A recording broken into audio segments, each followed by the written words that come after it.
Welcome everyone. Today we have a very interesting sessions on cutting edge technology. We have our famous speaker, Professor Edward, Professor Rob, Mr. Brent Hillman, Dr. Eric. I think we have another speaker, Mr. Anthony. So thank you for joining today's sessions. I want to start from Professor Edward. How do you want to analyze today's topic? Cutting edge tech. Yes, thank you. Professor Edward.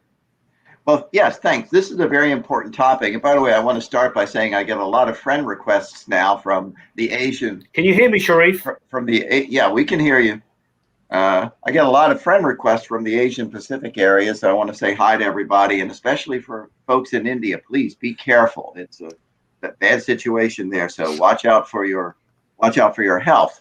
This is a very interesting topic: flourishing and cutting edge, and I want to frame the discussion in this sense. First of all, when we talk about flourishing, we can talk about it flourishing in a market, in a free market, where, in fact, cutting edge technology can be both developed and utilized, where it's not just in the laboratory or in somebody's head, they've got an interesting idea, but a situation in which technology can be developed and utilized. And we can see in the Asian Pacific area, the places where this has happened and for the best. South Korea, of course, 50 or 60 years ago was still a war-torn country because of the Korean War. It was still in a very bad shape. And now, of course, it's one of the most innovative places on earth. They produce, of course, Samsung company, a lot of the companies there. Singapore is another great example. So you can talk about flourishing. You can talk about a market situation, a free market in which tech entrepreneurs can develop things and apply them in flourishing. But there are three other concepts when we talk about flourishing that are equally important. And first of all is the notion of a culture that encourages innovation, that is an optimistic culture, a culture that promotes purpose, a culture that that promotes joy in achievement. And this is very important because a lot of times when you have discussions, people might say, well, yes, but things were better in the past, or, well, we have to be overly cautious because things might not work out and so forth. So it's important to have a culture that promotes and reinforces these values that are at the heart of exponential technology and creativity. You have to have flourishing in the private institutions that support not only technology, but our lives personally, whether it's your social organizations, if you're religious, you have religious communities. In the United States, we have a tradition of cultural communities of immigrants, and we have Freemasons, we have Knights of Columbus, we have all these private institutions that allow individuals to flourish. And then finally, we talk about flourishing as an individual. The term flourishing in the West anyway is often associated with the Greek word eudaimonia. Eudaimonia, when we talk about flourishing, it's about your life is going well. You're doing well in business. You're doing well in your personal life, etc. You feel that you feel the sense of efficacy, that you are in control of your life. Yes, you're always going to have challenges. You're always going to have ups and downs. You might get sick. You might lose your job. But the idea of flourishing is that things are going well because your moral character is allowing you to meet the challenges of life and to take them on. And this is not only going to allow you to have joy in life, it's going to allow you to be an achiever. It's going to allow you to create and apply the incredible technologies that really are going to be driving our culture, our economies, and our institutions in the future. So I hope that's a big enough framing of the topic, and I'm interested to hear my friend's analysis as well. Thank you, Professor Edwards. We have our young and energetic friend, Mr. Brent Hillman. Even in Asia Pacific, we are observing many young communities. They have a keen interest on cutting edge technology. They are contribute a lot. Government also give them a lot of support, especially Malaysia, Singapore. They are getting very good support from their academy, from their governments, and from their corporation. They really do a lot of contribution in this technology. What's going on in North America? How we can collaborate North America on these issues, especially developing this cutting edge technology? Sure. Yeah. As Edward was touching on, this importance in regards to the, flourishing technologies, the actual application and the utilization of these things. Because if you look in the history of the United States over the last, 50, 60 so odd years, our military has developed tremendous amounts of technology, and these technological advancements have all been applied for militaristic uses, but they're not really accessible to the public. And then you kind of see these slow drips of these technological advancements as well in the public sectors. But as Edward was saying, a lot of it kind of just stays in labs. It's things that it's developments that don't actually get applied in real life scenarios. And so I think that what's really important is to actually have these marketable aspects of these technological developments, because if you don't really have the public on board with it, and you're not able to make it into something that's profitable, then it just kind of fizzles out, and you'll see, as someone like myself and everybody here probably, I really enjoy researching and reading about these technological advancements, cutting edge technologies that are just coming on the market and such. But you see a lot of these things just get repeated. They just cycle through these news cycles, and they'll just keep releasing these breakthroughs over and over again because nobody actually does anything with it. And so I think that it's really important to actually have a vision, find investors, and market these products, and find ways for these things to have uses in society. Like for instance, video games, there's lots of haptic sensors and these bionic abilities, and these different add-ons that you play in video games. And a lot of these technologies have been around for a while, and there's lots of different uses for, things that attach into your nervous system, and then you can control it with your brain, or, and different things. And it's the development of these video games. It's such a big industry. There's so much money that, once they kind of put it in that circle, it actually kind of flourishes the technology itself. And so I think that it's really important to, not expect these technologies to simply sell themselves. Thank you. We have our famous speaker, Professor Rob, Professor Eric, as well as our famous writer, Mr. Anthony. Thank you, Mr. Anthony. After a long time, you joined from the UK to the United States. Thank you. Professor Rob, how do you want to analyze? Yes. How do you want to analyze today's topic? Yeah. Well, if I can just correct an impression that Brent may have mistakenly made. In the United States, most of our innovation doesn't come out of military research. Certainly some does, but a lot of right now the military, to a certain extent, has started to use some of the stuff that's being developed in other areas. One of the biggest contracts that was just recently released was to Microsoft for their HoloLens, for a military application of a device that was first released in the scientific community and then migrated across enterprise and then made it to the military, which increasingly is the case for a lot of the broad technologies that we have, from hardened computers to these new wearable devices. So we're not as militaristic as some people may think.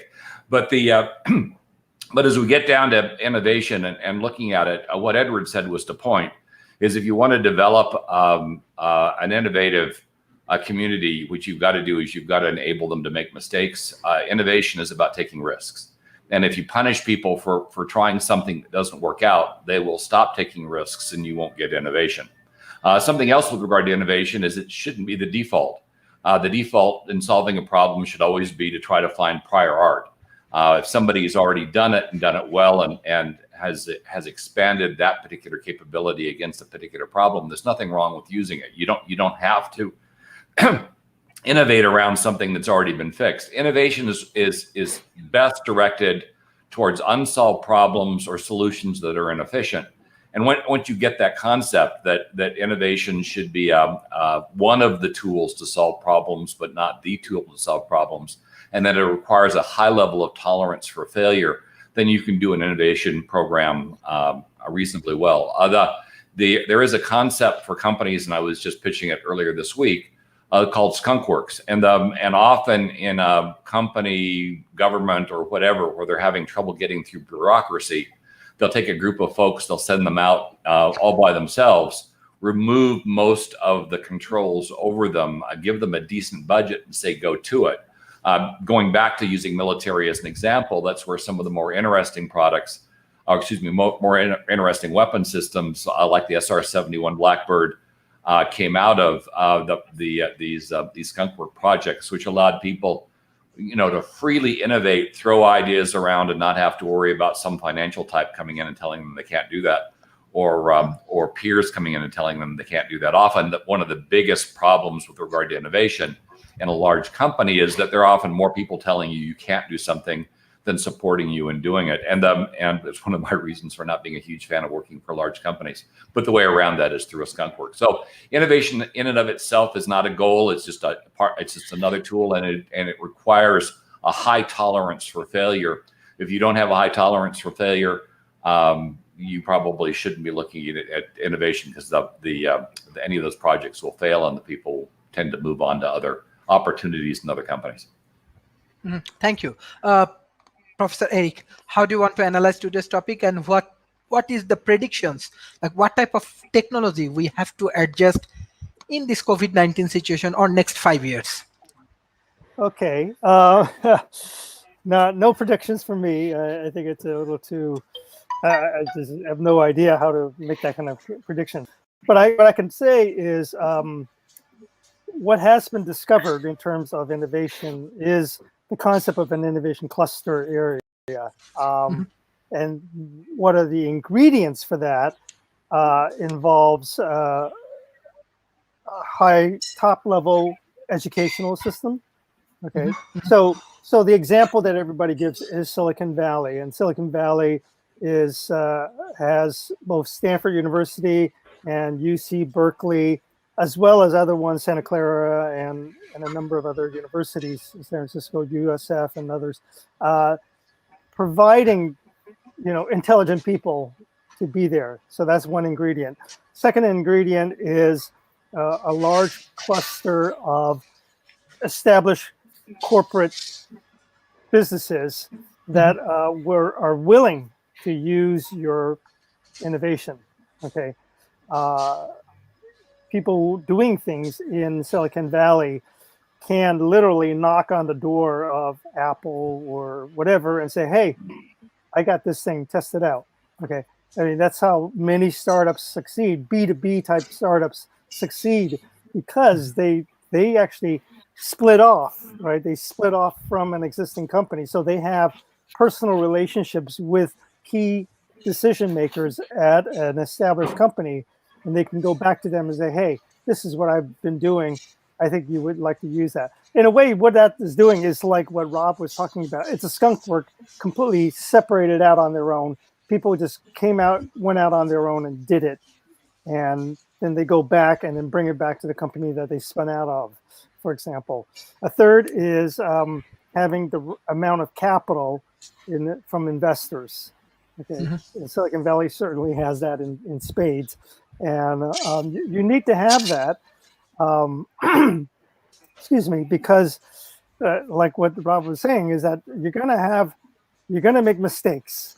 And in order for some innovation to survive the long run, you need to have people who are doing it continue to keep doing that. And they need to, put food on their table and pay rent and all that. And that's where the investment money goes into. Although, the people who are asking for investment money, they don't tell people, oh, I need money, please give me money so I can pay for food. Nobody invests in you just because so that you can pay for food. They invest in you because you got a good idea and it's going to go big. But what you use it for is to pay for your thing, to continue on your work on that. So that's the third one. There are several other aspects of it. And those are critical. You have to have all those elements in there. And if you don't have it, you can't make it. So you can't force it into another area.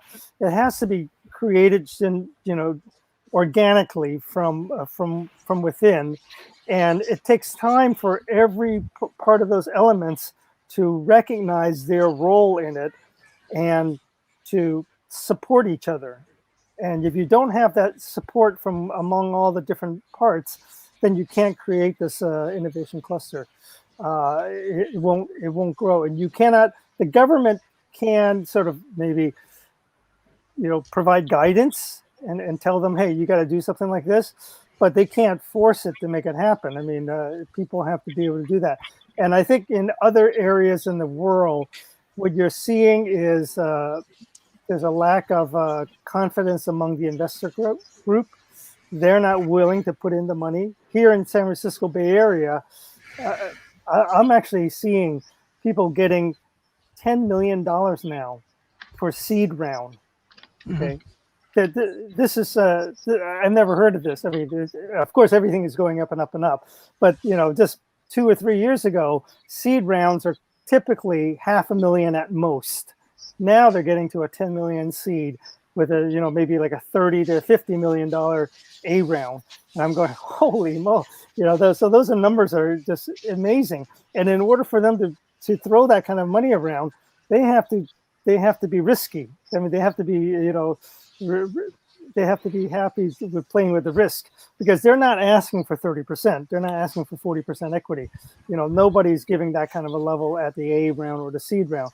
So they're giving it for maybe 5 to 10%, maybe, and that's so you're pricing the company, at $100 million, $200 million valuation, at the A round, and that's pretty amazing. So I don't want to keep chiming on. Move on to others. Very interesting. Very interesting. We have our another panelist, Mr. Paul from Good News Planet, TV, and hopefully we will get a very interesting news from our Mr. Paul about cutting edge technology. Already we start working together, and this is really interesting collaborations with Pacific Rim Business Council. So, Mr. Anthony, how do you want to analyze today's topic, and the new book you want to share with us? As a philosopher and a science fiction writer, I speak about my work is very multidimensional in terms of AI and robotics and so forth. I've touched on a multitude of different aspects within philosophy, epistemology, metaphysics, and so forth. So I guess I'm coming from a slightly different angle. Can you hear me okay? Yes. Yeah? Yeah. Okay. I mean, for example, we talk about future technologies. I mean, I write extensively about the nanochip being implanted within the cerebral cortex. Most of the brain is made up of cortex. And basically, in my short story, if I may correlate my work with this, in one of my short stories, Mind Blitz, I talk about how in the future, robots will actually take over mankind, and will actually have a nanochip implanted within the cerebral cortex, which is, most of the brain is cortex. In fact, it's the cerebral cortex that differentiates us from any other animal. And within this nanochip, it has the capacity to extract all encephalic activity within the brain, electrical and chemical, thought and emotion, store all the information on this nanochip, and then through special signals, collect the information and download it into a giant supercomputer for government consumption. So talking about mind control in the future and so forth. So I'm sort of coming from a different angle, if you like, as a science fiction writer and a philosopher. Now, is there any credibility towards this, scientifically speaking? Sorry, can you hear me okay? Yes. Hello? Can you hear me? You can hear me, yeah? Yeah. Okay. Well, actually, hacking into the brain requires decoding the logic of neurons. Hacking into the brain requires decoding the logic of neurons. The brain operates in different frequencies, different states, and you have different frequencies, okay? So decoding the logic of neurons is the way to actually hack into the brain. And we're actually going towards this within science itself. So hacking into the brain requires decoding the logic of neurons, the mechanics of neurons. And we're actually going towards this in terms of the way we are evolving in terms of science and technology. So a lot of my stories, science fiction, but they're actually science fact. Okay. Sorry, can you hear me okay? Yes. Yes. Yes. I mean, in terms of this robotic revolution, I mean, we can see now that, I mean, AI is now not, it's not a question of benefits. It's a question of this robotic revolution. We as human beings, it's a necessity for us within the medical sphere, within every sphere of life. AI is actually taken over completely, totally. I mean, we can see it with radiology within the medical sector, or bionic limbs, and so forth. So AI is actually completely, it's this robotic revolution is an explosion, and mankind is actually, it's a necessity for man in terms of our evolution forward.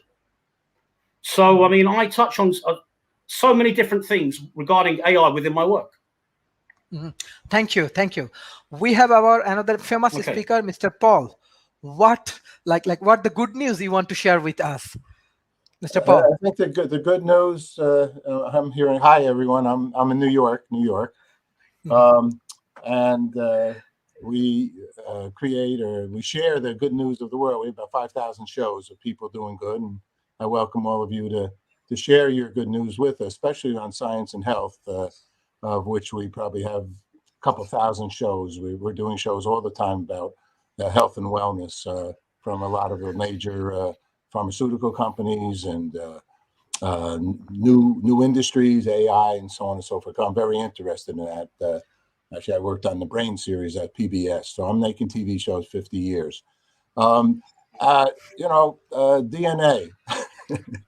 In our lifetime, DNA was discovered, and I think that's a big deal.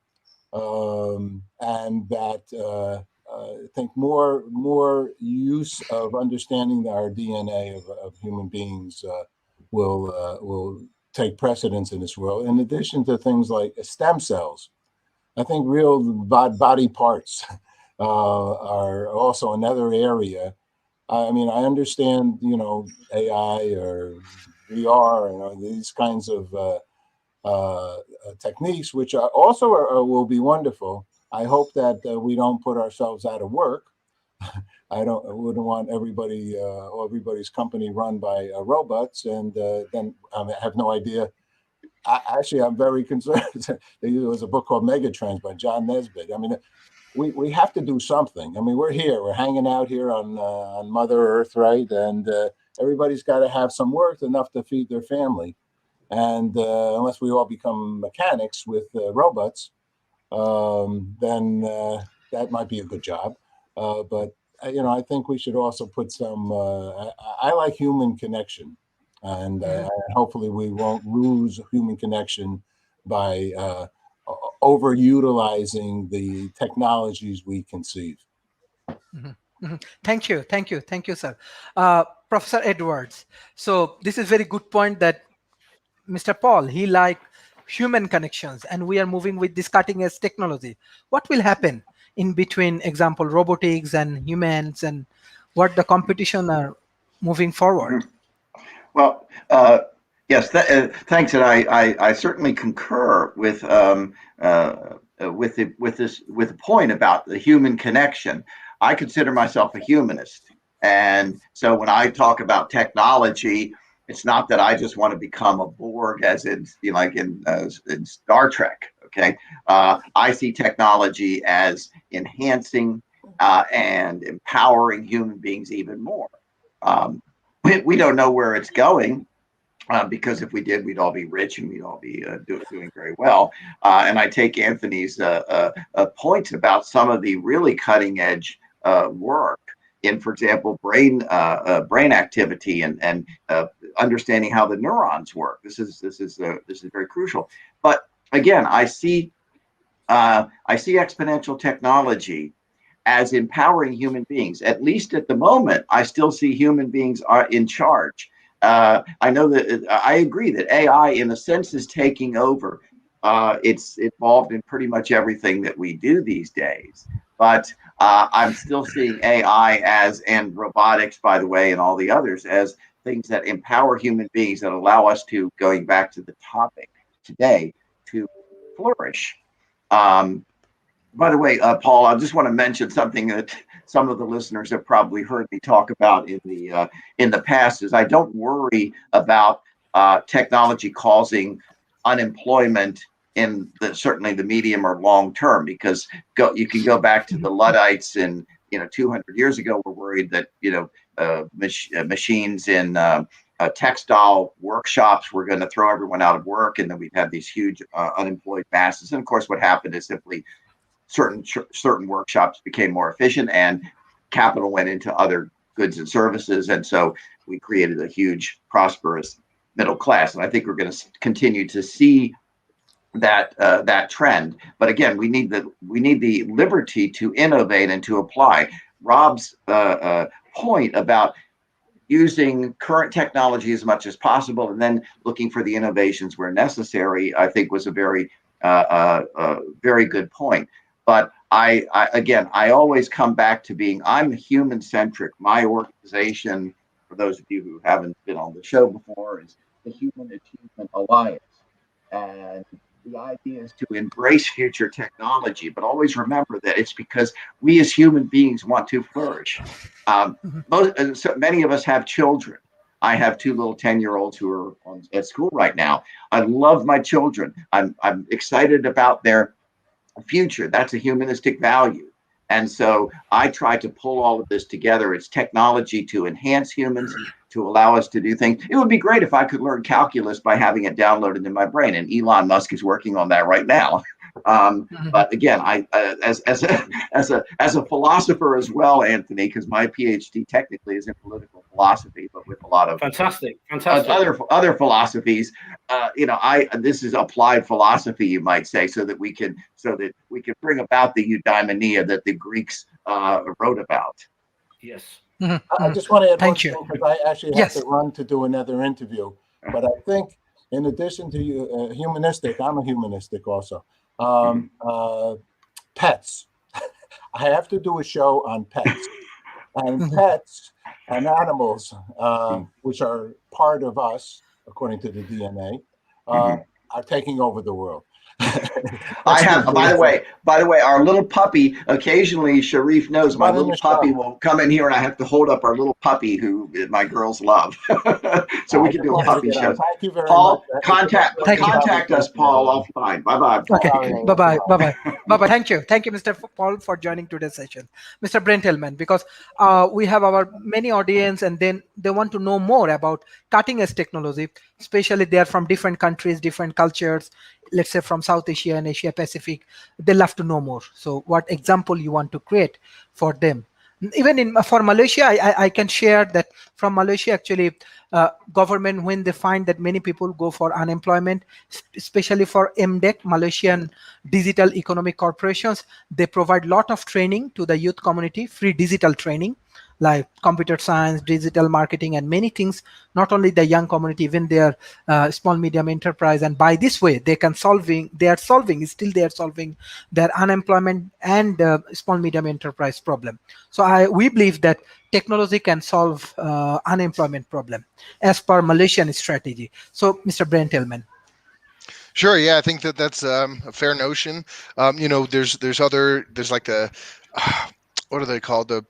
There's a couple universities out there. There's the Khan Academy that's more K through 12, and then I think it's called the People's University, where it's an actual accredited university where you can go there and it's completely free and it's online and you can go and get your degree. But then there's other trends as well where you see many of these large corporations actually have their own training programs, and so whether you have a degree or not, if you want to go work for someone like Apple or a variety of these different tech companies out here, Amazon and things like that, you go through their own independent training, and sometimes they'll hire different companies to do these training as well. So I mean, personally, when it comes to this idea of human touch and human interaction, when I go and I get a burger down the street, or if I go and I grab a bar is not the greatest reference, but restaurants, and things like that, most of these places where I'm working with a person that's selling me something, or they're providing a service,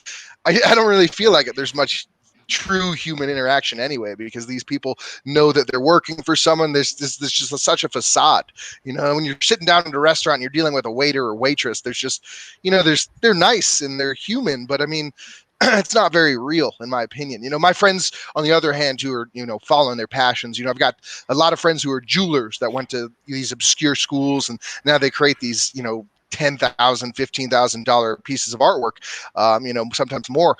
And, these people, when they're working for themselves and they're doing their own passion, they've created this skill for themselves that, they don't need to put this like fake facade up to, acquire capital to feed themselves. And, so personally, I've got no problem. I don't see, robots serving me food or robots cooking my food in the kitchen. I'm personally, my perspective of medical, help is I'd prefer to deal with a robot. A lot of the doctors I deal with are very tough to talk to. And on top of that, a doctor has this much knowledge in that they can access, whereas a robot would be able to tap into just about everything, in real time. They could be literally citing, every medical paper that's ever, existed that's related to what you're dealing with, in a moment. And it makes sense to me. And I think that these fears that we have of losing human connection or, these mass unemployment levels, I'm not as concerned. I think that some of that stuff is valid, but I think that, as Edward mentioned, I think that a lot of it goes back to the last industrial revolution and these, concerns that are a little bit, more inflated than they need to be. But, I think that technology is, the answer essentially. I don't, it's, when I talk to people who kind of are afraid of, these progressions that are occurring in society, it's my first question is, well, what do you propose then? Do you think we should go backwards? It's like if artificial intelligence or, if some kind of technological advancements creates a problem, like the problem that we're seeing right now with, excessive amounts of CO2 in our atmosphere and other, noxious chemicals and climate change and things like that, are we just going to turn everything off? Is that what's going to happen next? Not what I'm thinking. I think that there's a lot of ways to mitigate these problems. And I think that, like you said, applying technology is typically the best way to do it. So, yeah, that's my perspective. Thank you. Professor Rob, what more analysis you want to share with us, especially on cutting edge technology, how we can do more collaborations, because you said previous session that partnership is the most important factor, that how we can develop our communities. So what the strategy we have? Well, right, like anything else, you should have a problem statement and develop a solution that matches the problem statement, and innovation or partnering aren't problem statements. So it kind of depends on what it is you want to do, but you have to have a good idea of where you want to go. I was actually going to take this a little bit different direction in terms of funding innovation and crowdsourcing, and share a story. Back when I was working at IBM, I had marketing responsibility for a while. I was in executive rotation, so that meant I got to do a little bit of everything. And the guy walked into my office with a product that had cost us $20 million to create. A group of engineers had come up with a very innovative idea for a product. And he says, I need you to develop a marketing plan for it. And I said, sure. Tell me who the customer is. And he looked at me with this kind of blank stare. I wasn't convinced his elevator were at the top floor, but in any case, he looked at blank stare and says, boy, if you need to know who the customer is to do your job, maybe you ought to go do that. And I'm thinking, wow, they built a $20 million product, and applying inflation, it'd be $36 million now. And he didn't know who his customer was. And I said, yeah, leave and never come back. So they gave it to somebody else, and that person ran a $20,000 study and found out there was no customer for that product. And I pretty much knew that when he presented it to me, because the underlying argument was he was fixing a problem that I knew had already been fixed. So that means when you see a problem, you want to fix it. One of the most interesting things we have now that we didn't have back then is crowdsourcing, where you can go to someplace like Indiegogo and pitch your idea and get people to fund it. And if nobody cares or nobody likes it, without spending millions of dollars developing a product, you've got your answer. You don't have a market for that idea. And so really the first step for anybody that's trying to innovate or create something that's interesting is make sure that you've got somebody that wants to buy it. Now, let's be clear, that's not always a requirement. If we look at Steve Jobs and the iPhone, at the time the iPhone was brought out, people weren't buying screen phones to save their life. The phone it was based on, the LG Prada, had sold very poorly. In fact, LG just recently exited the smartphone space because they were never able to figure out how to do it successfully. So Steve Jobs held up something that arguably nobody wanted, presented it in such a compelling way that it became very popular, and it spun the entire industry. It caught Nokia off guard, Microsoft off guard, Palm went under, Research in Motion changed to BlackBerry and exited the market. It was very compelling, but just recognize the cost to do that was in the millions of dollars. You didn't see it, but the marketing, advertising, presentation, all of the stuff that made that happen was massively expensive. You don't do that on a dime. In fact, what's been funny for me is I've often seen other companies try to do similar things. For instance, Microsoft with the Zune, and not recognize that the cost is going to be measured in tens of millions of dollars to make it happen. And sadly, Steve Ballmer didn't like that kind of a budget, underfunded it, and it failed. And instead of making tens of millions of dollars, they lost tens of millions of dollars. So finding that customer, finding that market, and then serving that particular market is critical to bringing out an innovative offering to fill a gap. Now, Sharif mentioned partnering. One of the interesting ways to bring a product to market, say in the enterprise space or mid-market in business, is to approach somebody like an Intel or a Dell, companies that have relatively large investment funds. And if you think it's something that would dovetail against something they're doing, seek funding from them. And they will co-fund, and they will provide a certain amount of support, more support often than a VC will provide. The downside is they're using you as a hedge. Typically, they're using you as a hedge against internal development, and whoever does the better product may or may not win. But recognize you have, unless you engage deeply with the company, you are at a political disadvantage. Typically, push comes to shove, the internal product will win over the external one because they're connected to the people making the decision. You can get around that by engaging with those same people and building up support. You might argue the PC itself was created that way. It was kind of a skunkworks project that came up. They partnered with Microsoft to develop an operating system. And inside IBM, there was a better operating system available. It just nobody on the PC team knew about it, and thus history was made and Microsoft jumped off the planet. One other thing, and cutting over to what Anthony said with regard to science fiction, there is a process that was developed by a friend of mine out of Intel that was a senior fellow called science fiction prototyping. And this is a process that's actually been used in the US government and in other areas, where you write a story based on a future problem, and then you flesh out the product and the concept in the story. And if the story holds together, the offering can hold together well. And this is mostly done to anticipate future problems that people aren't talking about. So as we're talking about things like unemployment due to robotics, one of the ways to explore that is to write a story about humans dealing with robotics. iRobot comes to mind, famous story, covering that topic in a number of many interesting ways, and we kind of got out of that effort the 3 laws of robotics, which we still hold to today. So science fiction prototyping, if you look it up, it's kind of a fun process where you create something. I wrote 2 science fiction stories myself around this concept as an exercise, and actually got published for some screwy reason. But it's a lot of fun, and it allows you to think through the gaps of something, because as we're approaching this future with AI, massive efforts in terms of robotics, we are going to have a fairly major shift in skill sets, and whether we have a lot of people unemployed or not, it's going to have a lot to do with how well we retrain people that are in jobs that are going out to do jobs that are coming in. And for instance, right now here in the United States, we're having major problems because we don't have enough drivers to drive products. The efforts to automate trucking are being blocked by the drivers' unions, even though we're now hundreds of thousands of drivers short of maintaining our current logistics and delivery system. So it's an interesting thing to explore. And had we explored that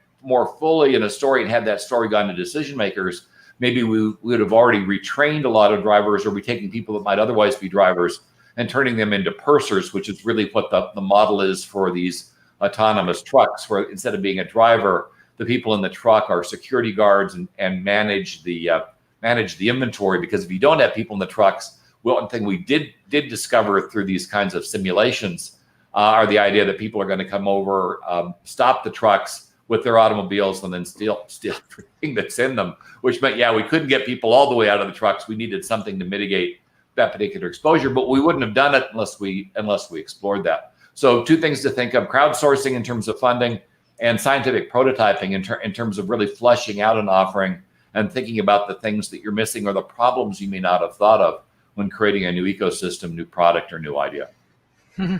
Thank you.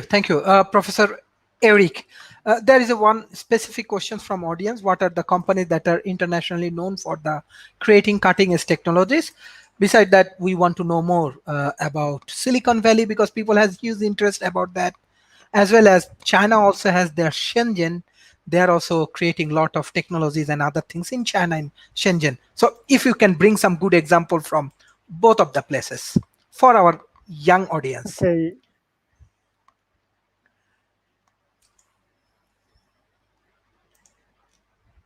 Dr. Eric.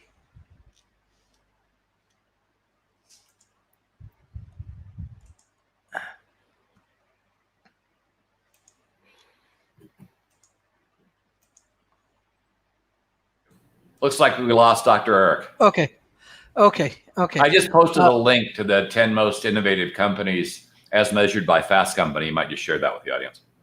Okay. Thank you. So, Mr. Anthony. I'd like to return to the philosophical angle within my work. One of the very intriguing concepts that I brought in my science fiction work is the whole notion of androids and the gods. Do androids dream of the gods? Now, we know that robots, a machine, operates on mathematical algorithms, bits of programming logic that governs the mathematical pathways of a robotic mind. Okay. The transistors make up a prototype form of consciousness, and so forth. A machine works on evidence and probability in terms of decision making, and so forth. Can you hear me? Yes. Hello? Oh. Yes. Hello, can you hear me? Yes. Sharif, can you hear me? Yeah, we can hear you. You're not going out. Yes, okay. So a machine works on mathematical algorithms, bits of programming logic that governs the mathematical pathways of a robotic mind. Transistors create a prototype form of consciousness, and so forth. Decision making is based on probability and evidence, and so forth. Now, within my work, I take AI to in a sense, a new sphere of thought, philosophically. Do androids dream of the gods? Can a machine ever develop, in a sense of a creator? Does God exist? Gravitating towards theistic philosophy. And also, I write a lot about robots that actually develop an aversion towards theistic philosophy.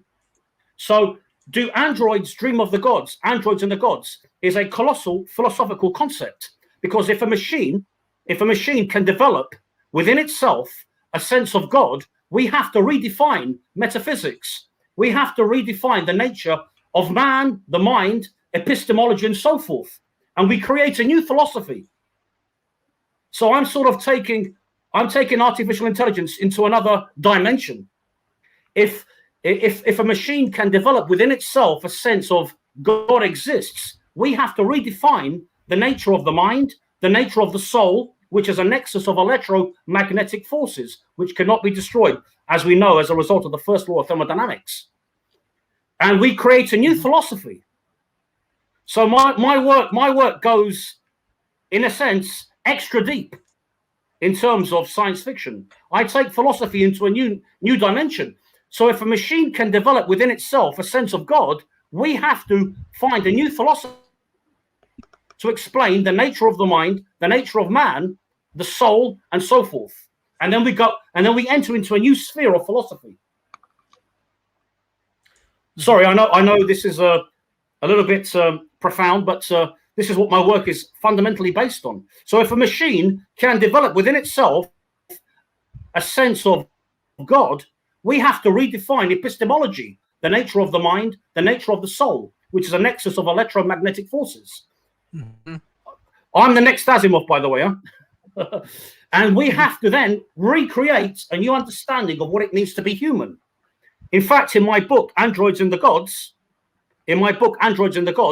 I have my own law of robotics. An android will be programmed to acknowledge the one world government as its only God. So in the story, we have machines that are programmed, and then suddenly they go against the government, and they start to develop their own theistic philosophy and gravitate towards a theistic perception of reality and so forth. Mm-hmm. And this is possibly one of the greatest philosophical concepts ever conceived within science fiction, which I'm the author of. So, so I go into some very deep stuff. My next point is this as well. What if AI goes wrong? What if AI goes wrong? Could we ever have evil machines? Now, I'm going to just very quickly, I'll mention this. The whole notion of evil doesn't exist outside of man. Evil doesn't exist. As a philosopher, evil doesn't exist. It only exists within the soul of man, within the reptilian complex. Evil only exists within the soul of man, within the reptilian complex. When you have too much electrical and chemical activity within the reptilian complex, it brings out the worst in man. So outside of man, there is no such thing as evil. Take an earthquake, for example. That's to do with tectonic activity. When a snake bites, it's a defense mechanism with the neurotoxic and hemotoxic venom. It's a defense mechanism. Outside of man, there is no such thing as evil. It only exists within the soul of man as an acting potential within the reptilian complex. Too much electrical and chemical activity brings out the worst in man when you have an abnormality within the reptilian complex. Now, can you imagine a machine in a different dynamic developing an abnormality within its complex system? Could a machine ever gravitate toward a sense of evil and then go out and do evil acts? So could a machine ever gravitate towards, shall we say, a negative outlook in life and gravitate towards evil? So the whole notion of my work within science fiction is possibly one of the greatest arts of philosophy ever contrived. Mm-hmm. Anyway, okay. I'll end there. Thank you. Dr. Eric.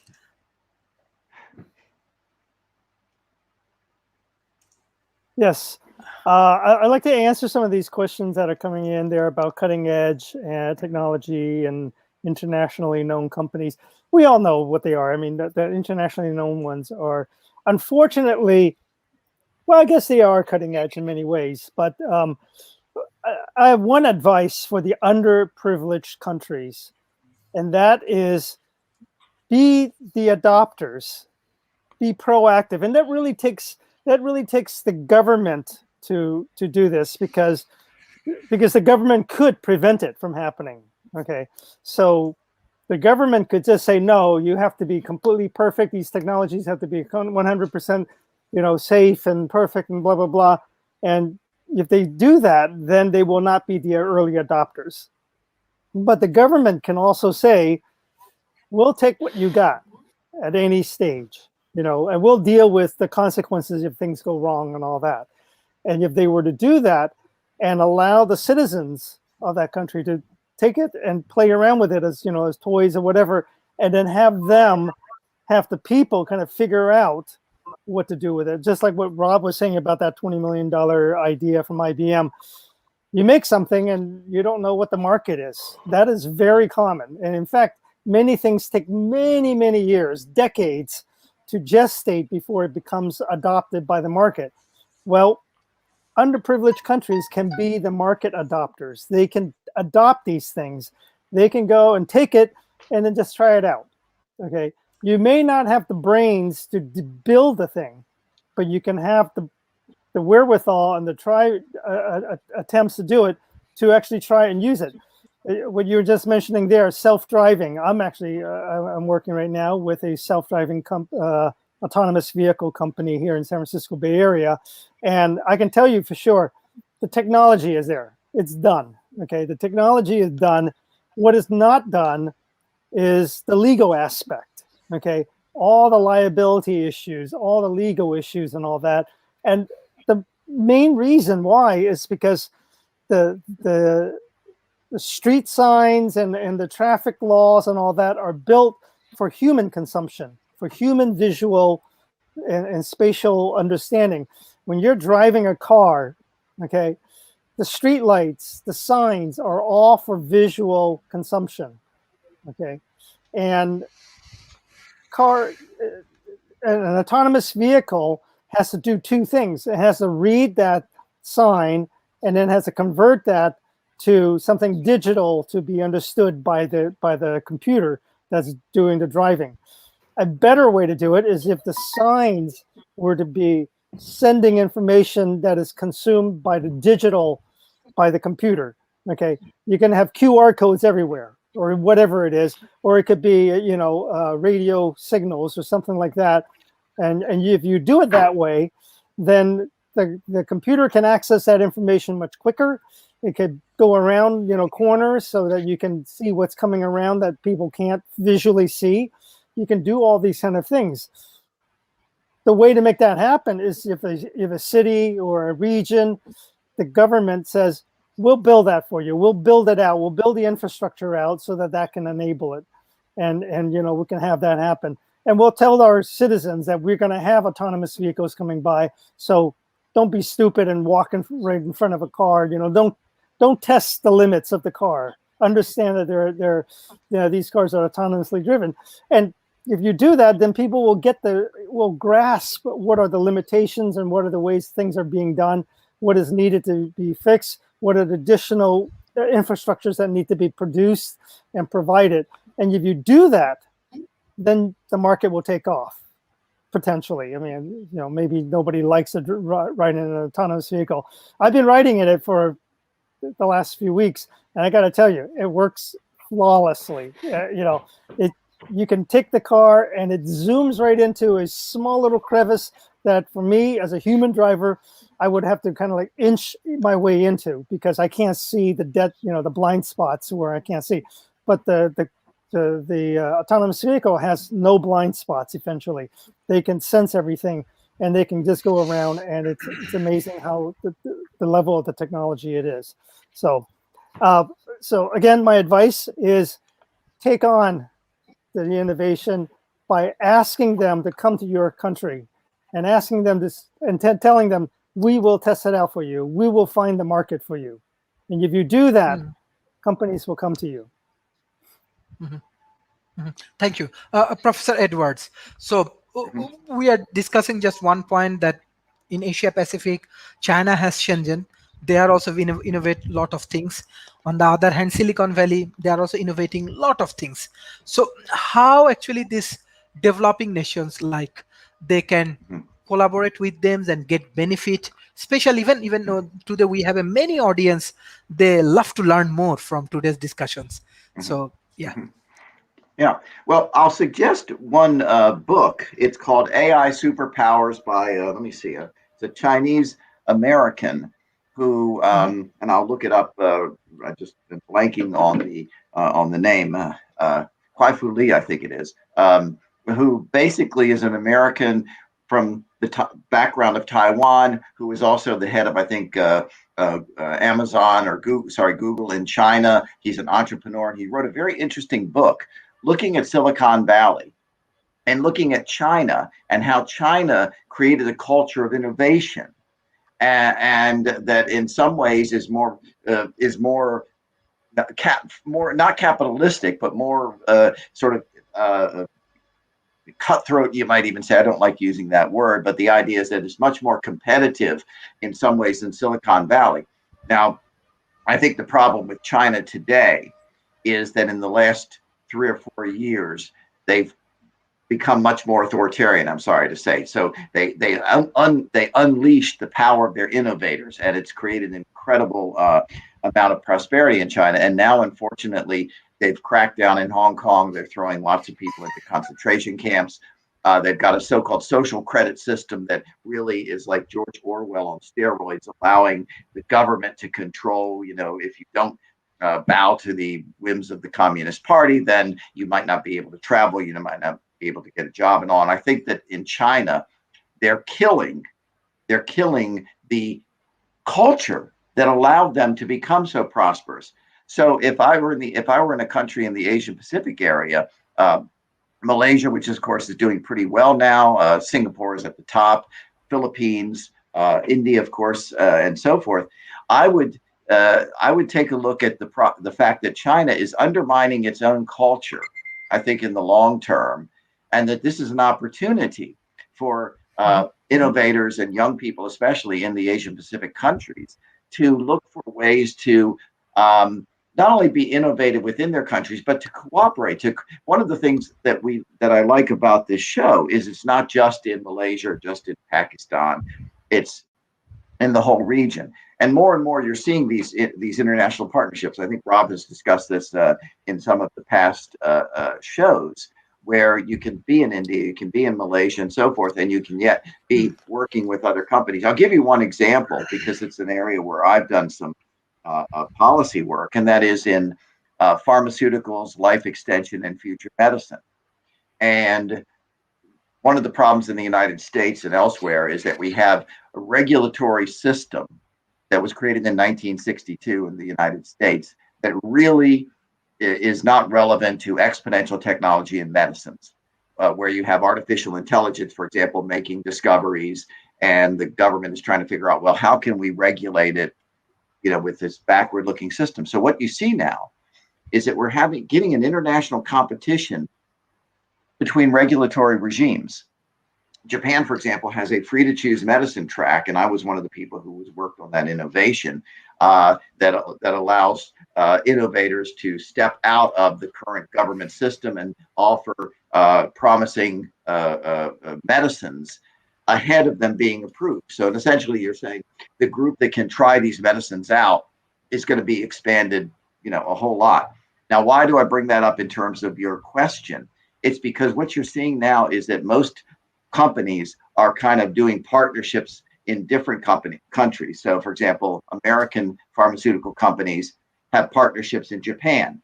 So if they can't get an innovation quicker through the American system, well, we've got the Japanese system here. We can try to do it a little bit more there. Or Canada is another example. So these kind of international partnerships are very useful. Though I still think that if I were an innovator or an entrepreneur in the Asia Pacific areas, I would understand the importance of the synergy between the technologies.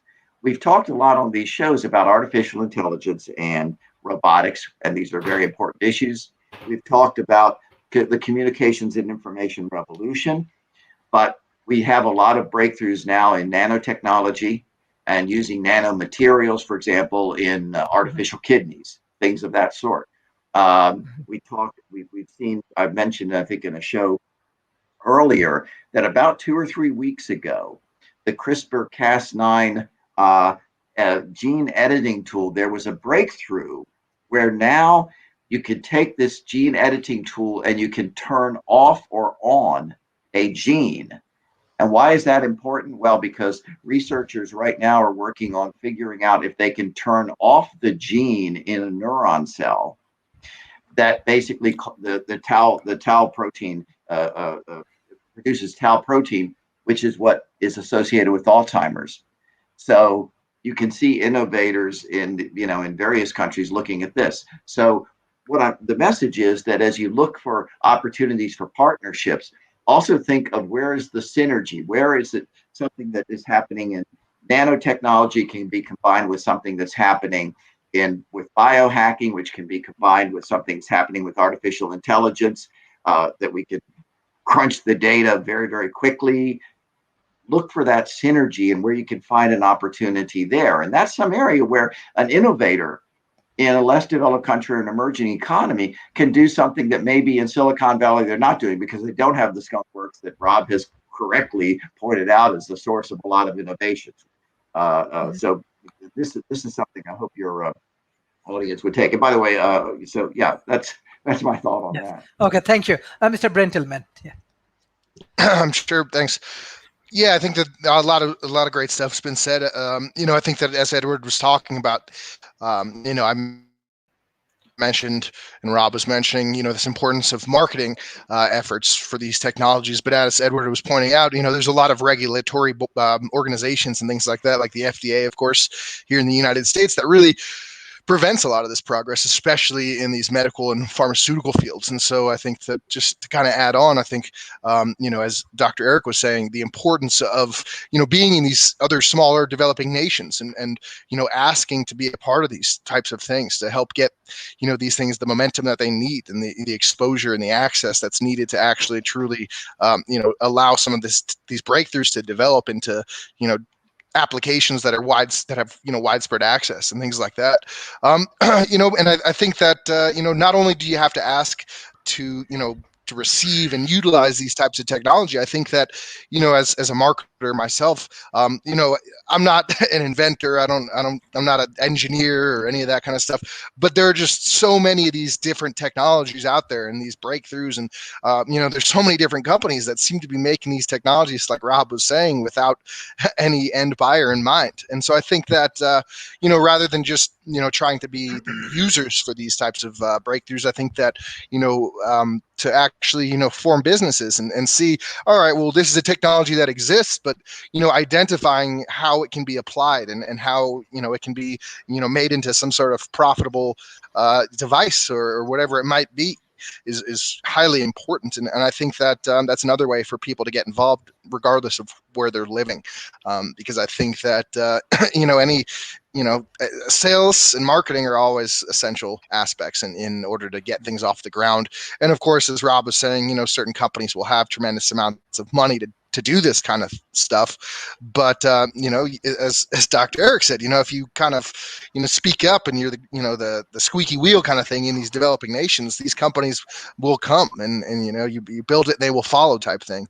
So but I think that the technology themselves, they don't necessarily they don't sell themselves, like I said earlier. And so I think that there's an important interplay between people of diverse backgrounds that needs to happen for these things to really take off. Thank you. Professor Rob. Sure. Looking at examples of countries that do a good job versus do a bad job. Edward brought up China. China probably right now is doing the best job of funding innovation in country. And I'm hearing reports it's not just with Chinese companies.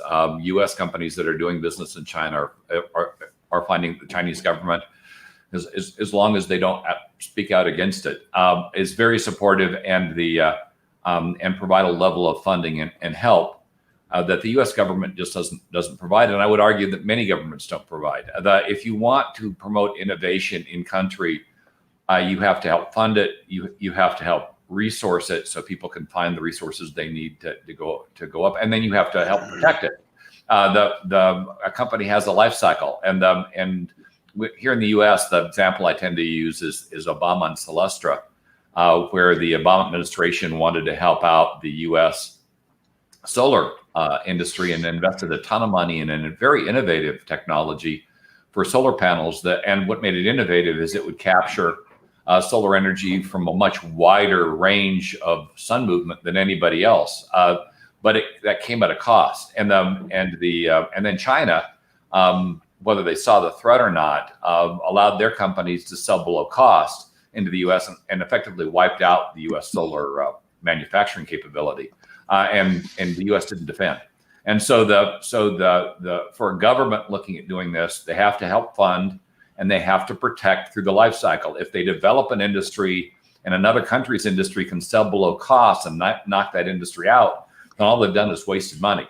They have to make sure that a foreign company can't parachute in and destroy the industry that they funded and created. It's got to be a cradle to grave effort. And Edward, do you want to say something? Yeah, I just want to say, Rob, one thing, and I'll just throw to get your comments on one, because I've worked in free trade for some 30 some years. And one of the problems I've seen, especially because I've worked with Asia Pacific countries, is that trade protectionism in the United States tends to harm emerging economies. I understand your point about China, and I completely agree with a lot of what they're doing.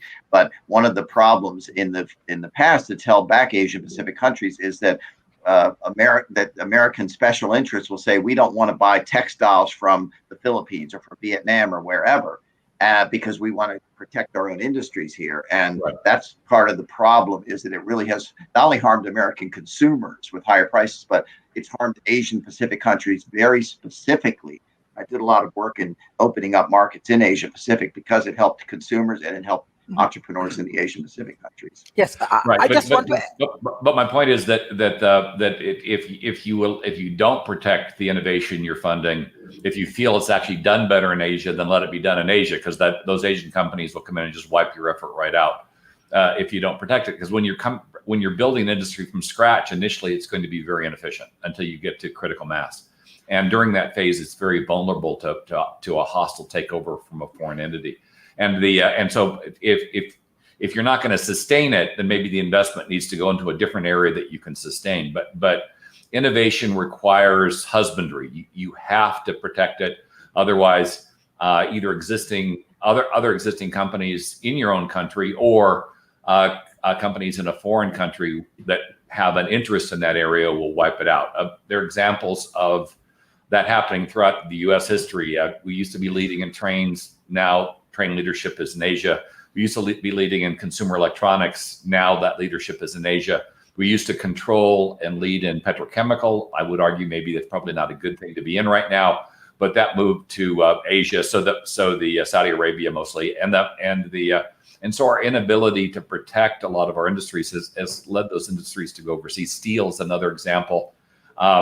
Where we just became uncompetitive, and in some cases it was our own fault. Unions, heavy union influence that wiped out. I think steel was the cause there, but here I'm mostly focused on innovation. If you've got a legacy industry and it is arguably not competitive anymore for any given reason, then either you've got to innovate to make it competitive, or maybe it's better that it be done someplace else because you've lost efficiency, and you can protect it in your own country, but you won't be viable outside of it. And so your world market opportunity collapses because of inefficiency. But that's a different economic model. Here, I'm just talking about if you want to fund an innovative new process or capability, and you've got to make sure that another country, and China is very aggressive right now. If you create something very innovative, they're very likely to see it, copy it, and develop it. There's some interesting stuff if you want to read through it on what China did in country to the automobile market.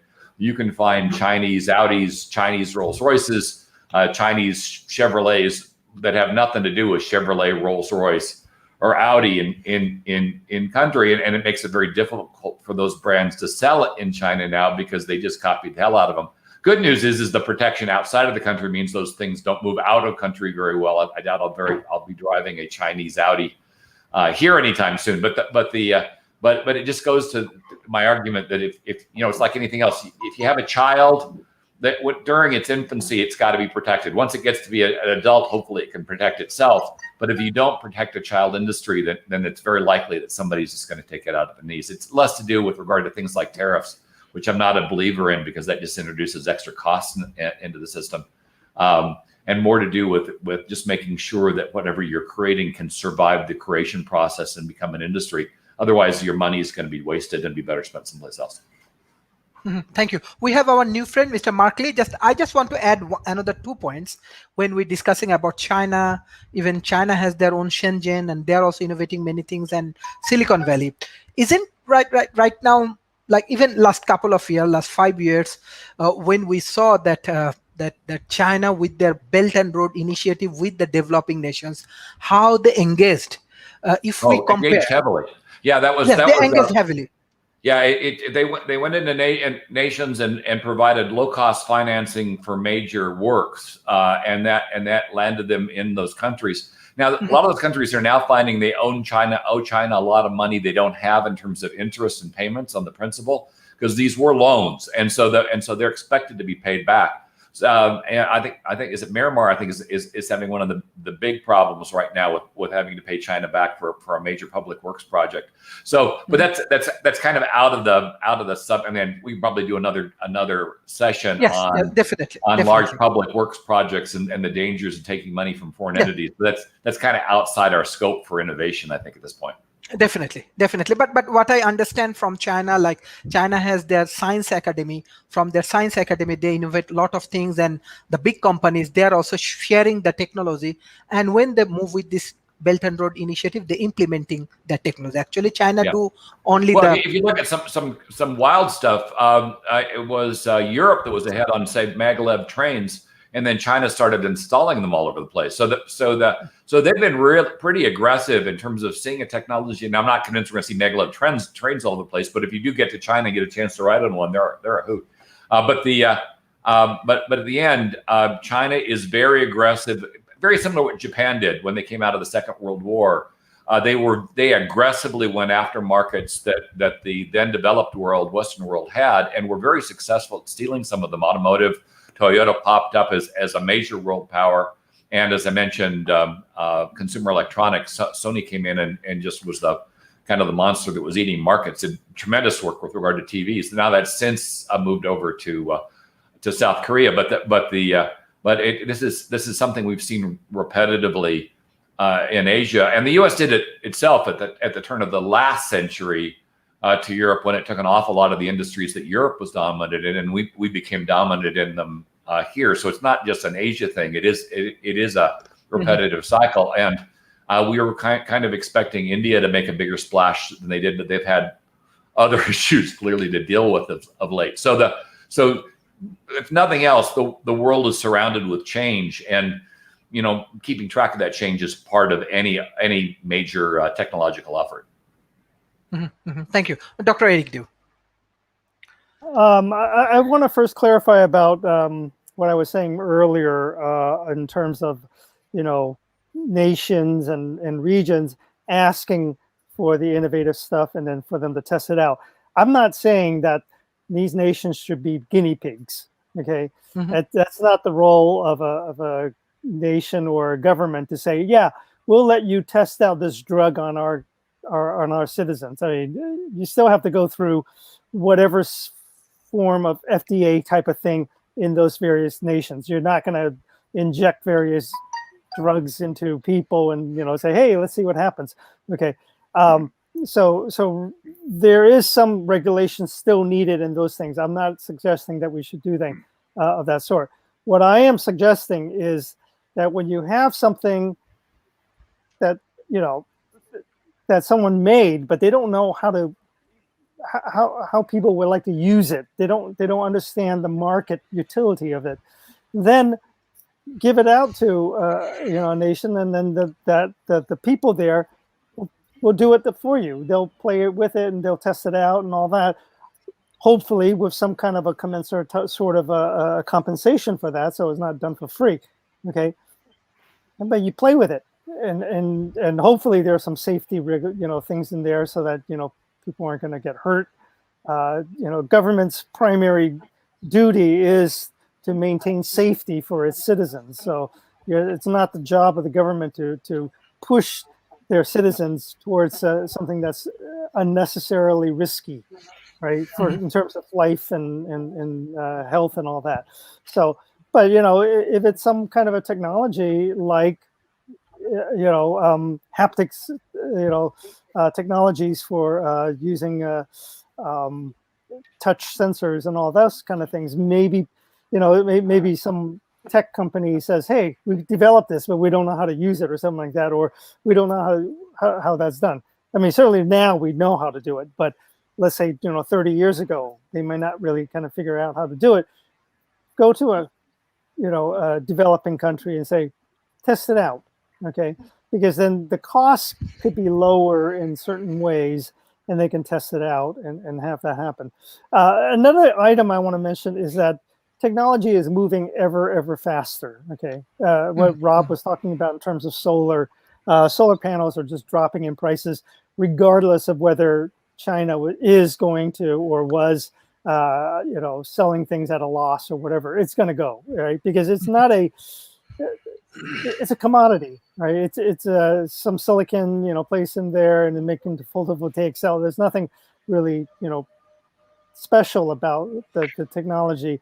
And Solyndra tried to make it special, and I think I look at the price point that they were looking at. they were already going to be priced out even from, local U.S. built solar panels. It's just that the price of the solar panels are just dropping so quickly, and theirs was not going to drop fast enough. That's what Peter Thiel argues in his book. Yeah, and so regardless of whether China were going to undercut the Solyndra, I think Solyndra was doomed to a market failure, not to a technological failure. It was a great idea technologically, but it just could not compete dollar for dollar, and it, they were assuming that it's going to go slowly like this, but reality was it was just going like that, and this is on a logarithmic graph, so it's like going really quickly, and they couldn't. Well, whatever. I mean, so technology is moving quickly, and insofar as protections that governments can do to help. It just can't. I mean, things are so moving so quickly that by the time you try to do some help, the thing is already obsolete. It's not even that. It's not even that other nations are going to provide something cheaper. It's just that the whole technology is leapfrogged by new technology, so it just becomes so obsolete. It's irrelevant. Thank you, Mr. Markley. What do you want to add for these cutting-edge technologies and today's discussions? Can you unmute, please? Unmute. There we go. I was saying technology is very important in everything. We've actually, I'm here in Durham, North Carolina, and we just actually had a major technology company say that they're bringing a whole lot of jobs here. So Apple is getting ready to bring a whole lot of jobs here to the region, and they just announced that. So they're going to be bringing those, I think, in the next several months. And so folks are trying to jump on the bandwagon and make sure that it's also equitable. Because I do know that even like our HBCUs, which are historically Black colleges and universities, are trying to make sure that these high-paying jobs are going across the board and not just to one ethnicity, or not being handled equitably, because these are definitely going to be some high-paying jobs that they're bringing to the state of North Carolina and all of that. So technology has definitely played a role in that. We also saw it playing a lot of roles in even some of the conversations that are going on, even if you listen to our president's conversation yesterday that he was having with Congress and everything. Some of the things that he was talking about were definitely around technology, whether that's some of the things that we want to do in terms of medicine research, or whether that's some of the things that we want to do even in terms of some of the ways of handling the economy of those that are in a higher class and all of that, because he's definitely going to have some sort of things in that technology space in order to even govern what's going on in other countries like the Cayman Islands and where some of these offshore banks are and all of that. And I know that came up in conversation that he was having. But one of the things I was curious about, and I'd love to hear from all of our guests and our distinguished panel here, is that a lot of times, and I think somebody even alluded to it, we definitely used to be at the forefront of innovation, meaning particularly North America, but in real particular the United States, whether that was the railroads or whether that was whatever. But now I think that sometimes because of fear, or also not just getting at a certain state of comfortability, we don't always want to get those innovative ideas. I was talking to a friend of mine recently, and they were telling me that they had been to Dubai, where they had seen the driverless cars.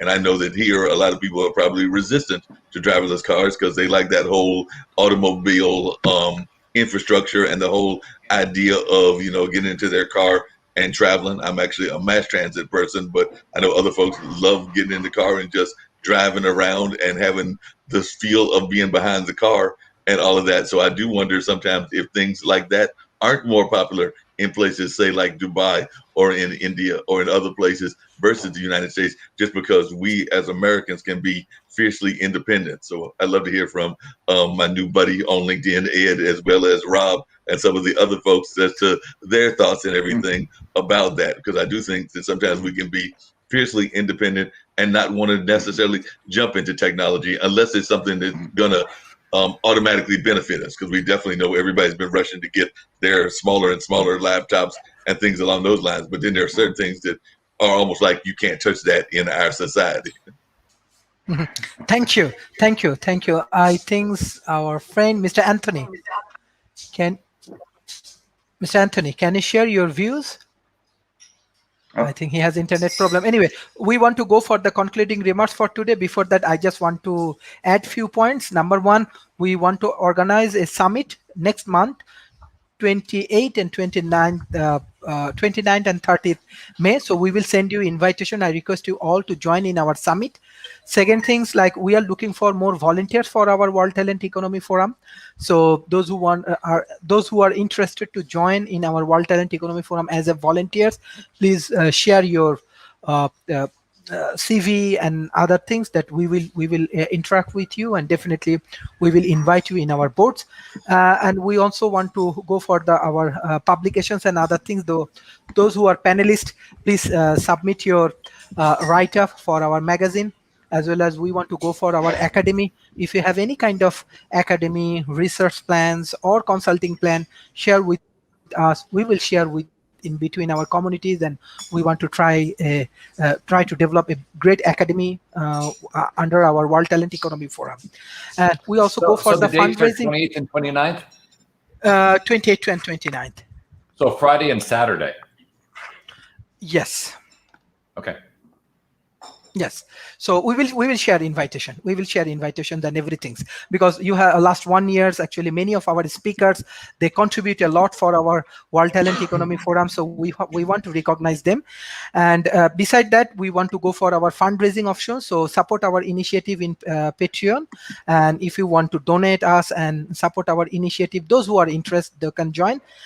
And subscribe our YouTube channel and share as much as possible, because this is very important. Because those who are joining today's session, I'm observing that someone from South Asia, from India, from Sri Lanka, from Bangladesh, from Malaysia, from Singapore, even from China, even from Spain, many people are joining here. So share our content as much as possible.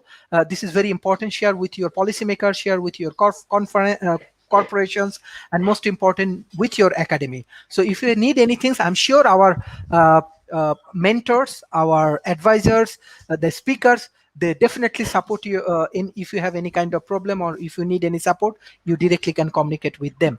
So thank you everyone for joining today's session. I directly want to go for the concluding remarks, and I start from Professor Edward, then Mr. Brent Hillman, then Professor Rob, then Professor Eric Dew, then Mr. Mark Lee, and finally Mr. Anthony. Yes. Okay. Well, I'll try to be brief. And the first thing I want to do is say something about Anthony, who, since I'm a big fan of Isaac Asimov and his Robot and Foundation series, the problem, Anthony, is that you're very prolific. And so we can't figure out which of your books to read first. So that is my... I'm going to send you a PDF of my latest. Okay. So if I'm a fan of Asimov... With pleasure.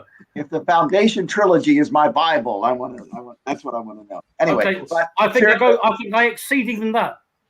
Okay, seriously, this has been an excellent session, and I want to just the issue, the insight I want to leave people with and the listeners with is the if you're interested in cutting edge technology, and if you're interested in allowing it to flourish, we need to recognize, first of all, the need for supporting institutions, whether it's government regulatory institutions, which we need maybe to reform, and it's also in the need of a culture.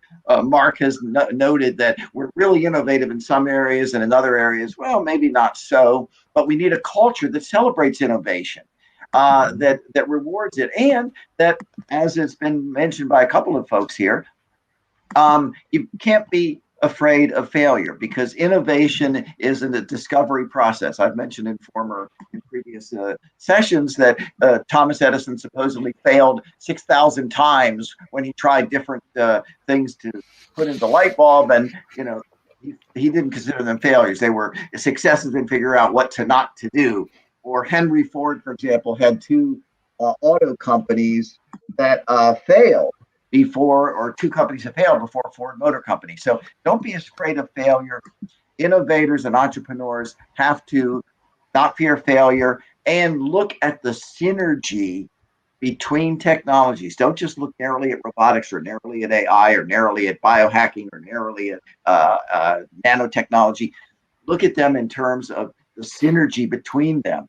And as entrepreneurs, look at where you can work with those synergies and pull this one together and this one together and this one together to create something innovative that's going to help you flourish as an individual and give you satisfaction in life. And of course, it's going to help you prosper, and it's going to help the whole world.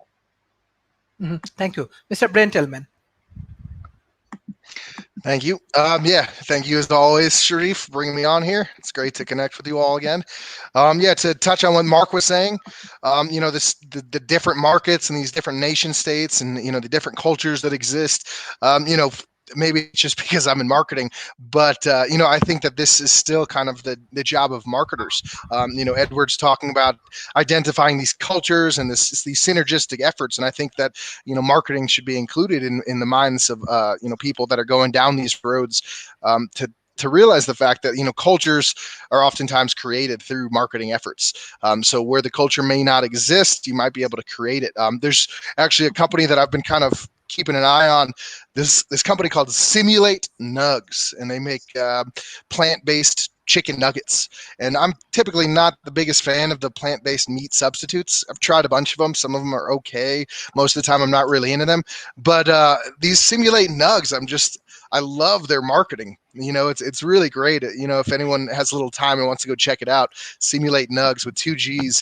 And it's, you know, and it's, you know, it's totally like it inspired me to, you know, put my biases aside and reconsider how I feel about these things, just because the way that they present it, it's just, you know, it's really, it catches my attention. And so I think that there's something to be said about all that once more. And also to touch on about Anthony's books as well. I've read a few of them myself. Androids and the Gods was really great. Imperial Planet. I just finished the Mars Time Project. Yeah, I really, really enjoy it. Definitely recommend it to everyone. So it's nice to connect again, Anthony. Yeah, absolutely. And yeah, thank you all. Cheers. Thank you. Professor Rob. Anthony, you need to get some audio version so we can listen to them while we jog. Okay. Done. Okay, thank you. Yes, Professor Rob.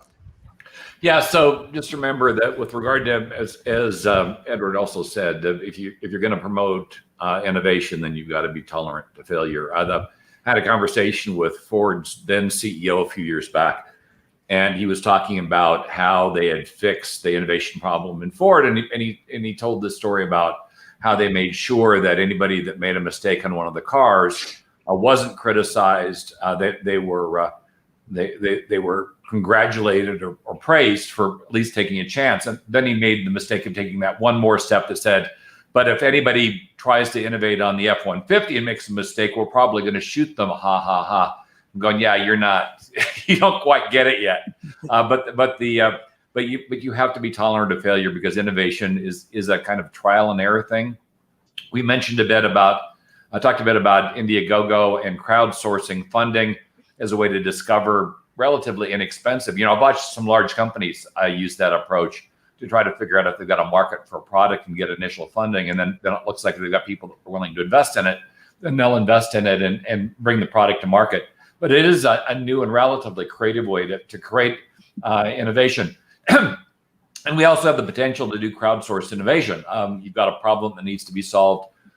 You put it out to the internet and you seek feedback on terms of how people would think to get it done and innovate around a problem. It becomes a little bit of an issue with regard to confidentiality if you want to commercialize it. But if you're trying to figure out an innovative way to fix something you're hitting your head against, it's not a bad thing to do, and it gets people thinking.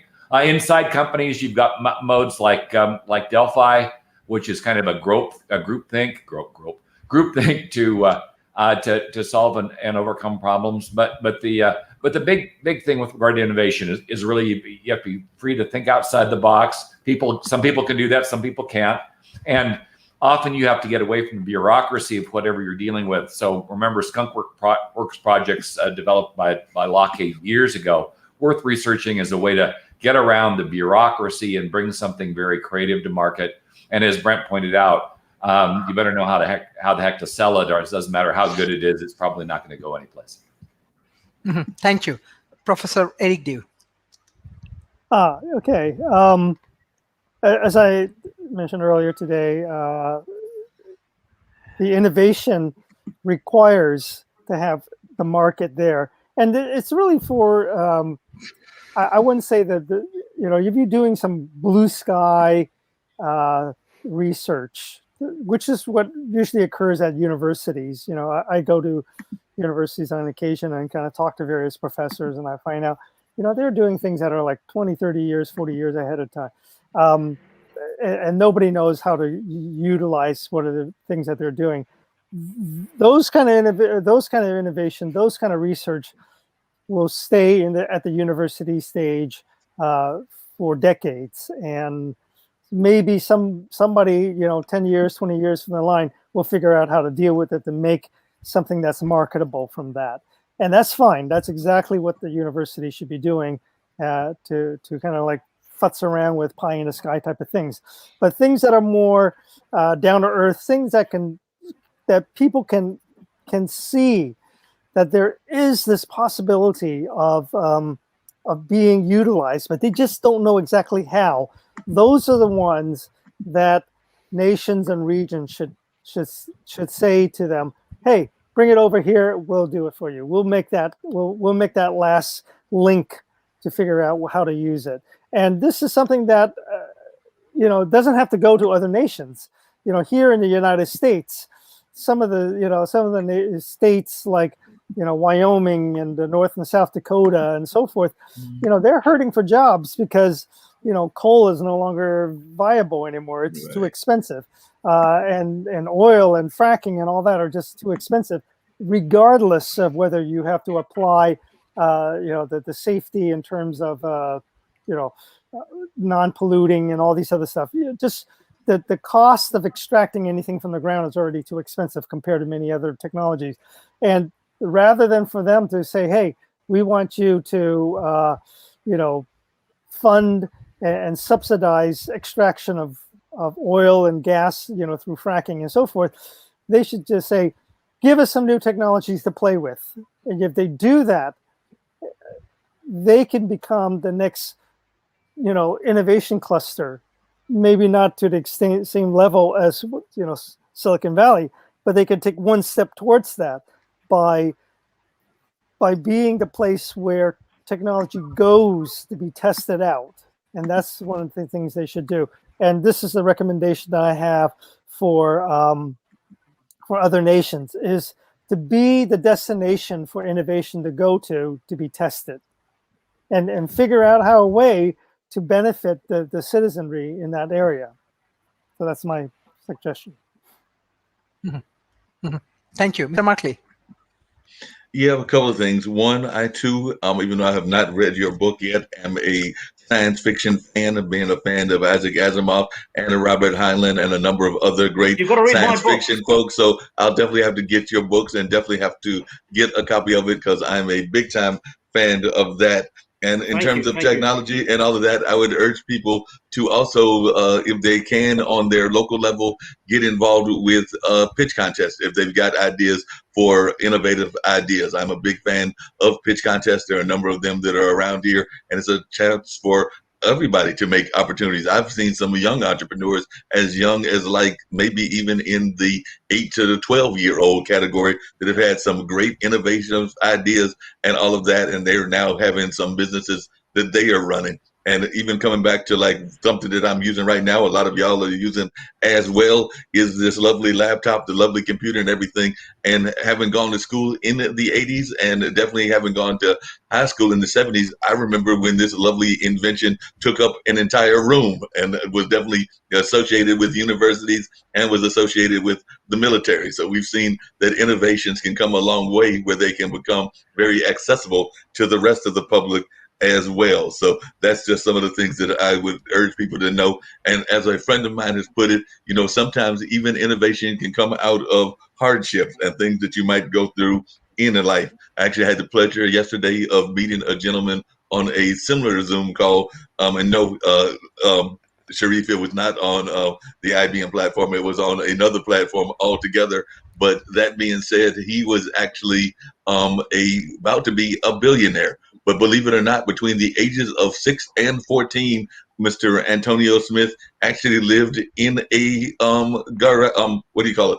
A garbage can, and actually lived in that garbage can and was homeless and all of that, and was actually going to school on his own dime. As he put it, he went to school to get those 2 meals a day. But he is now about to be a billionaire and runs his own multiple franchise company called ATS, and he's definitely making a commitment to actually give away some of this money that he's making to the community. I think he said he wants to give away like 80 to 90% of the money that he is making and all of that. And then the last innovative company that I was going to give a shout out to is one that is based right here in this area, being Durham, North Carolina. But they've come up with an idea of a couch that is also a play environment as well. So some of you may have heard of the Nugget couch, but the Nugget couch is a couch that folks can play on and all of that, but it was created by some folks here, and they are actually considering themselves the original play couch. So, you know, a lot of times if you've got young people, and I don't have any young folks, but I do have nephews in my life and everything, they like to jump on the couch and destroy it anyway. So this is actually a company that is letting that happen intentionally and is also encouraging imagination and all of that. So definitely, if you want to, you can look up Antonio's company, which is ATS. And if you want to look up the Nugget, you can look that up under nuggetcomfort.com. But it is based right here in Durham, and it's actually an innovative company that is using something that we all have, most of us in our house and everything, which is a couch. And a lot of times the kids are destroying it anyway. So why not have them have fun while they're also destroying it? And they can turn it into anything from a castle to a spaceship. Thank you, Mr. Anthony. Okay, well, I'm going to end with this. In terms of artificial intelligence, we are the consciousness of the universe. If we're going to go and terraform Mars, Ganymede, Io, Titan, and so forth, it will be the machines that take us there. The machines that will take us there and help us terraform the planets and so forth. AI is the way forward. AI is the way forward. We are dependent on it. It's not even a question of benefits. Human existence is dependent on it for us to conquer the stars and so forth. Ganymede, Mars, Titan, and so forth. Artificial intelligence is the way forward. So we need to adapt and embrace and go forward to conquer the stars. We're the consciousness of the universe. AI is the way forward. If we're going to terraform Mars, it will be AI that takes us there and helps us terraform the planet and so forth. I'll end on that. Thank you. Thank you. Thank you everyone for joining today's session. It's really, really great session for us. Please share our content. And one specific things I just want to share with our speaker and our audience, World Talent Economy Forums, because I'm from a developing nations, I can understand the pain of the developing nations. I know many of the people, $2 is very difficult for them because they cannot pay. There are many people, but there are many talents in developing nations. But how they getting involved with this World Talent Economy Forum, like today's Mr. Shahrukh, Mr. Sharos, Araf Mehraz, Taharina, Onika Shams, Alaya Ahmed, many of the peoples engaging with them. I'm sure they do not get that kind of knowledge from their classroom. How they get it from the World Talent Economy Forum.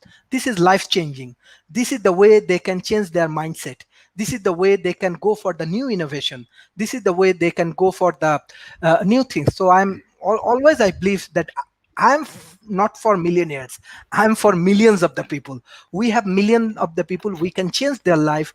We can touch their life. We can contribute with our modern science, engineering, and technology. I want to give special thanks to our speakers, how they're contributing for World Talent Economy Forum. I am sure when we do develop our academy in offline, we will invite you all, and you can see our thousands of students, and you can see how you change their perception, how you change their mindset, because mindset is important. If you can change their mindset, they can change many things. I find from the Oxford Union, even from the Malaysia, there is no difference. The remote area students and from the Oxford University student, only difference is exposure. So if they get the good mentor like today's speakers, they can change their nations. So that is our objective. So that's why we always believe in small contributions, and it has a great impact. So thank you, our professors, our mentors, our contributors, those who supporting us for our World Talent Economy Forum. every minute of your contributions will be helpful for the developing nations youth community, because here is the future. 60% youth community in Asia Pacific, billions of people, 60% nations live in Asia Pacific. So you can connect with them and you can share your views, share your knowledge, and share your skills. It will be helpful for them. Thank you, everyone. And I want to give special thanks from my core of my heart. And World Talent Economy Forum love to contribute for human beings. Thank you, everyone, for joining today's session. Thank you and take care. Thank you. Bye-bye. Thank you. Bye-bye.